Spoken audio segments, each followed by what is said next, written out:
United States Space Force in December 2019. When I was back then in 2019, I was such an ignorant in my corner. I did not understand the significance of Space Force and President Trump. And 17, and now I understand everything because I studied I woke up in 2025. After President Trump came back into office. And of course, afterwards in February 2020, just before COVID, Trump visits India with the Prime Minister. In India, all the Indians in the stadium, the fake news media did not want to show this. All the Indians there in the stadium yelling and screaming, giving hello to Trump in a good way.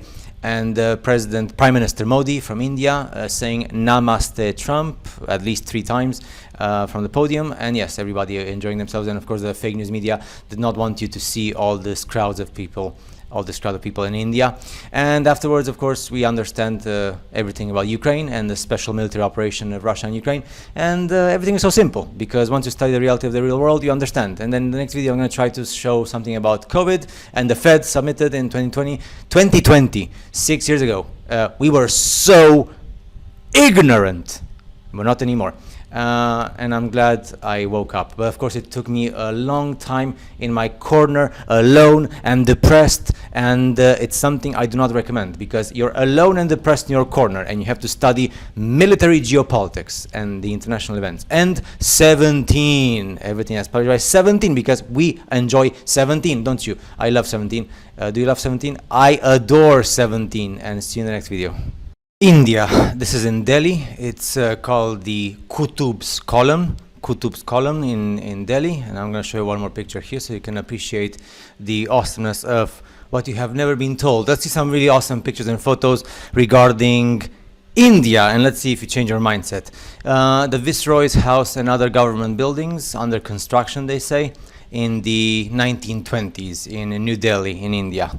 And this is the engraving that depicts the entry of the Prince of Wales into Calcutta with all the buildings in the background already built. This is on the 22nd of January in 1876. So in 1876, those buildings in India were there.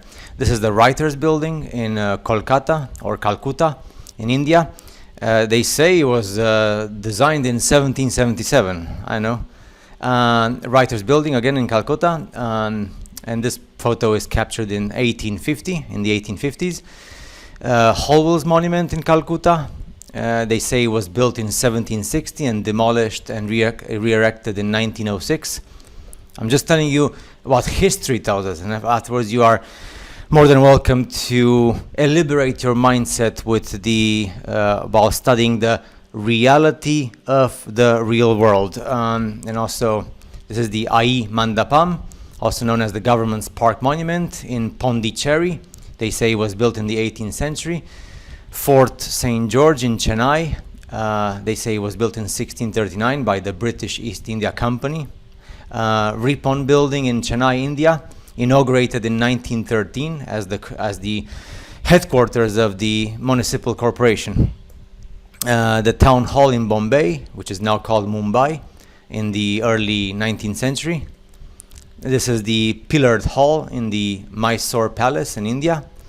And this is a comparison of between a Khajuraho Vaman power plant, because they were power plant in the ancient world, and comparison with our power plants today. So you can understand electricity, electromagnetic ether, atmosphere ether.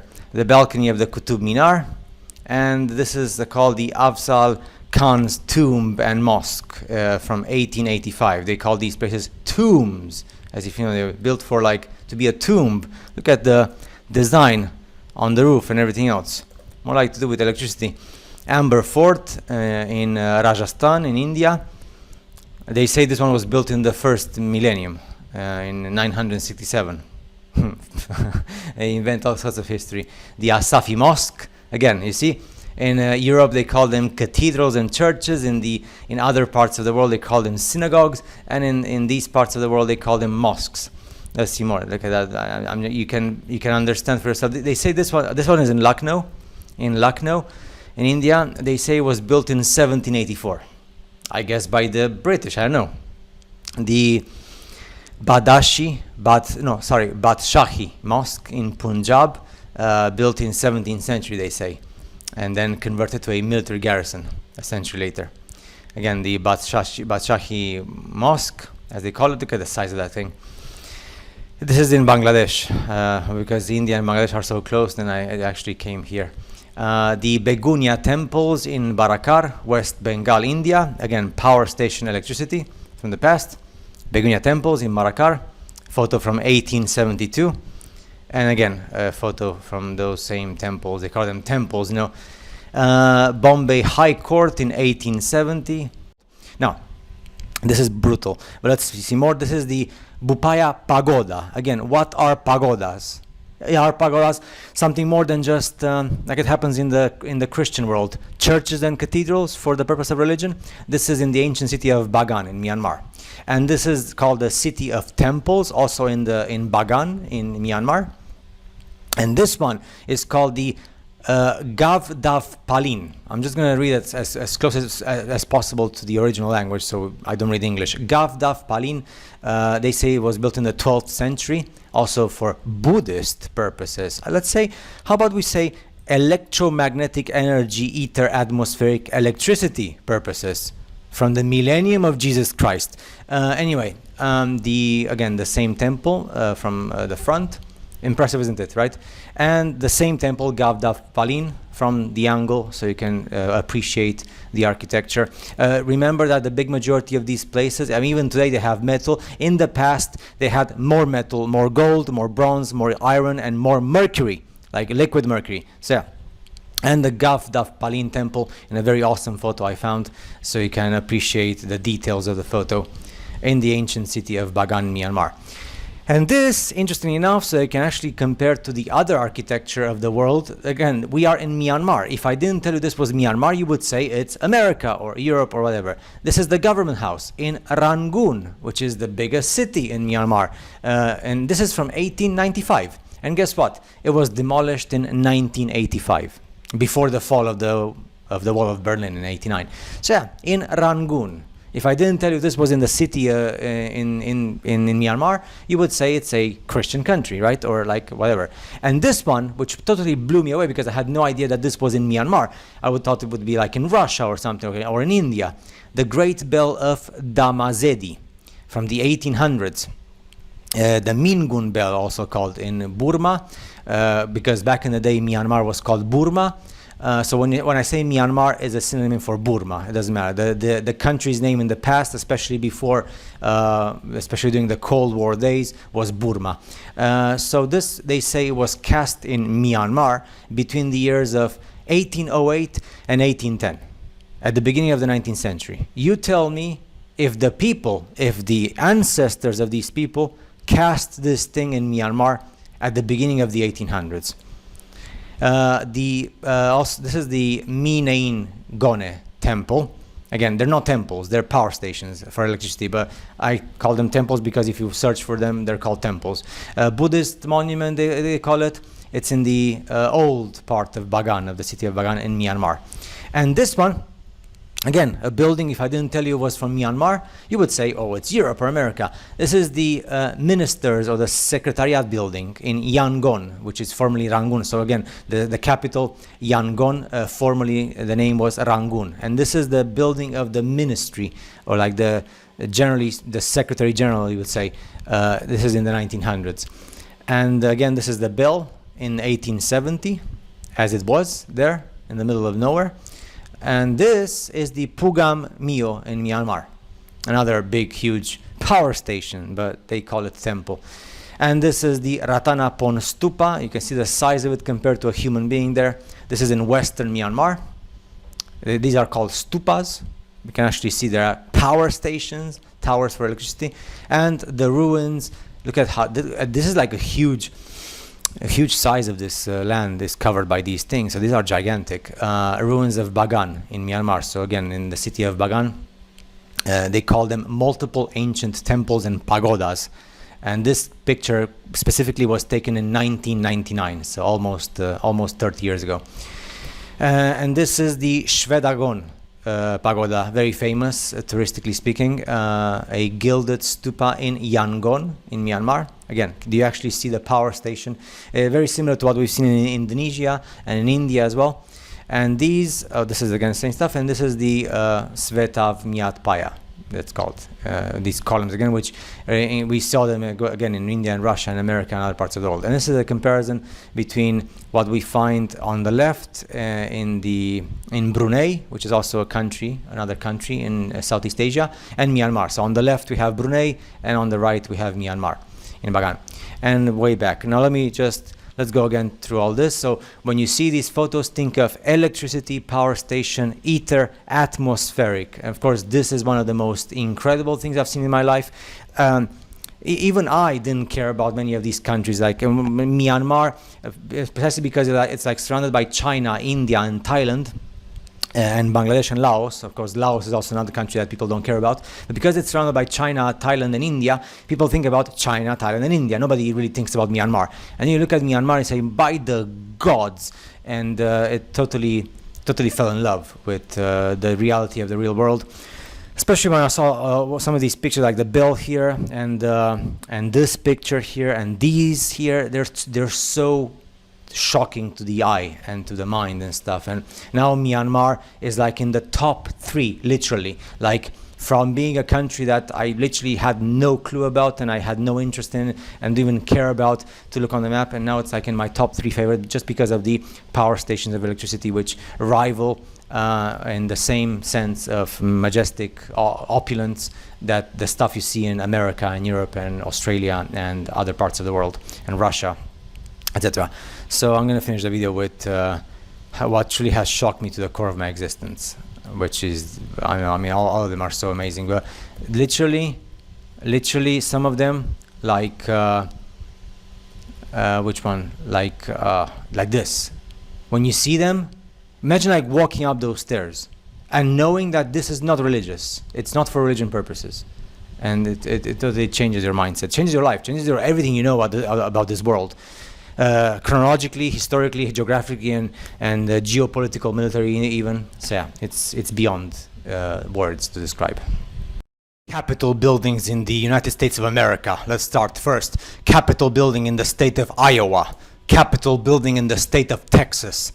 Capitol building in the state of Minnesota. And from now on, I'm just gonna say the states without actually saying the whole thing. West Virginia, Utah, California, Mississippi, Connecticut, Indiana, Arkansas, New York State, Missouri, Kentucky, Kansas, Illinois, Georgia, Idaho, Colorado, Wisconsin, Rhode Island, Wyoming State, Michigan, South Dakota, Pennsylvania, Washington capital, Maine state of Maine, Oklahoma, New Jersey, Montana, South Carolina, Florida, and we have to stop here. You see the difference between everything we've seen, which are buildings after the millennium of Jesus Christ, so from the millennium of Jesus Christ and what was left already built, and then you compare it with the Capitol building in Florida, and this is like our type of construction. So you've seen a difference. This is just for comparison purposes. It's sad that we don't know what happened to the, I mean, maybe we do, I didn't do any research, but yeah, there's none like the one we've seen before in the big states. There's nothing like that in Florida. So, and folks, this one in North Dakota as well, it's our type of construction. So this is for comparison purposes to see the difference in the architecture of the millennium of Jesus Christ, which is worldwide, not just in the USA. And so you see the difference, and this is like what makes you open your brain, your mind. Now let's look at more pictures from the ones which are like really something else. They stand out. Indiana, it's really something incredible. And then you compare these with Russia and with Europe and other countries in the world. Identical architecture. So when you study the biblical text and when you study the history of the real world and you see everything, all the lies we've been told, you understand the millennium of Jesus Christ and the world reset and everything else. This is in Iowa. Also the Capitol building in Iowa, impressive. The one in Nebraska, incredible as well. Nebraska inside the building. So this is inside the Capitol building in Nebraska. This is Oklahoma, again, so for better viewing. Arkansas, Little Rock, Kentucky, Arkansas again, so you actually understand the majestic and to compare. The one in California, Sacramento. The one in Colorado, incredible, isn't it? Connecticut, also very big. So I'm just trying to show you the biggest, most impressive ones. The one in Georgia State, Idaho, Capitol building, incredible as well. Illinois, the state capital of Indiana, again, from a different angle. Iowa, from a different angle, so you can appreciate. Kansas, Kentucky, Michigan, Minnesota, Mississippi, Missouri, Nebraska, New Jersey, New York State Capitol panorama photo, North Carolina, Oklahoma, Pennsylvania, quite impressive with one in Pennsylvania as well, Rhode Island, incredible, isn't it? South Carolina, South Dakota, Texas, quite impressive one in Texas as well. Utah, Washington State Capitol, Legislative Building, West Virginia, Wisconsin, Wyoming, and this is it's another building, the John A. Wilson Building, which is also a very big building, so you can see the architecture. The Capitol Building in Puerto Rico. Yeah, it's a U.S. territory, in case you didn't know. The citizens of Puerto Rico cannot vote the president unless they have residence or citizenship in one of the other states, because Puerto Rico is a U.S. territory. They're not debating if to become the 51st state or not. I'm not sure when the debate started. So again, and that was the whole thing. So those of you, let's finish the video with something impressive, like to leave the one in Texas should be really, I mean, all of them are so impressive. Once you understand the millennium of Jesus Christ, which has nothing to do with religion, nothing to do with churches, once you understand history, and once you read the biblical text, as you should, within the historical, geographical, and geopolitical context, you understand. Once you compare, this was a video just dedicated to the Capitol buildings in the United States of America. Once you compare these with Russia, with the European countries, with other countries like Australia and New Zealand, far away, South Africa, Spanish-speaking America and Brazil, and other parts of the world, you see the world architecture, electromagnetic free electricity, atmospheric energy, ether, which until the 1930s, in the days of Albert Einstein, was official science when it was banned. So then you understand everything, and once you understand the Middle Ages and the Dark Ages and what we were forced to learn, and you understand the history of the world since the 1700s, and especially during the 1800s and 1900s, you understand the millennium of the Son of Man, King of Kings, Jesus Christ, which has nothing to do with everything you've learned so far in your life. Doesn't matter if you're old, middle-aged, or young. See you in the next video. 1st of April, April Fool's Day, and this is what was posted on President Trump's parody account on X, and I guess on other platforms as well. Of course, this was posted by 17. I'm referring to the letter 17, of course, and the message is clear. It was posted on April's Fool's Day, 1st of April, very important, which denotes the message that President Trump, which is central casting, President Trump said it, I mean, President Trumps in plural, they said they're central casting, so the actors, and posting this, the message is clear that the moon is fake. It's not even a solid object. The moon landing was fake, and there's no such thing as a moon, and everything is fake. And the whole thing in the video at the end where the astronaut, the face is Trump central casting. So I don't even understand why people get so mad. I mean, this is brilliant. It's brilliant marketing. It's brilliant military. It's brilliant social engineering. It's brilliant everything to actually tell the people in the face that everything is fake. By the way, for those of you who are new, or you're gonna see this video for the first time in your life, even though I'm just a small channel, I'm insignificant, but the moon does not exist as a solid object. It's no sphere, it's no solid land. You cannot land on the moon. The moon is the map of the world. The white are the oceans, the gray are the continents. It's a projection. and the world is covered by a dome, which is the electromagnetic field, and everything is explained in all of history. I mean, there's so much information, it's just you don't even know where to start, because everything has been put in plain sight. And this posting on social media by 17 and Central Casting denotes and sends a message clearly to humanity about what it means. The whole thing with moon, space, globe Earth, moon landing, and all this stuff, and NASA. And I have to say, it's a brilliant way of telling people, hey, you have been fooled. And especially by posting it on April Fool's Day and on Donaldo Trumpo, which is the parody account. And it's a simple, direct message. And I guess people still forget about one thing. Don't assume that everybody around you, the big majority, like 90% of the people who you meet on the street every day, they don't care about this stuff. They just care about yelling, screaming, and they want money for not doing anything, and they just get in super depression mode. So that's humanity, okay? And nobody cares about the truth, and nobody cares about anything in their lives. And that's 9 out of 10 people, or 8 out of 10, depending on where you live. So don't assume that people just understand all this. That's why you have to do this like this, with April Fool Day and 3D videos and all that stuff. To give the messages to the masses, the same way that they give the messages to the masses about everything that happened with 2020 and COVID and everything else, and all the other things that I've posted on my Rumble channel, on Rumble, which is the platform allowed by Trump 17 military. It's called Divergent or Divergent Truth, and you can see lots of things there on my channel and other channels as well. So see you in the next video.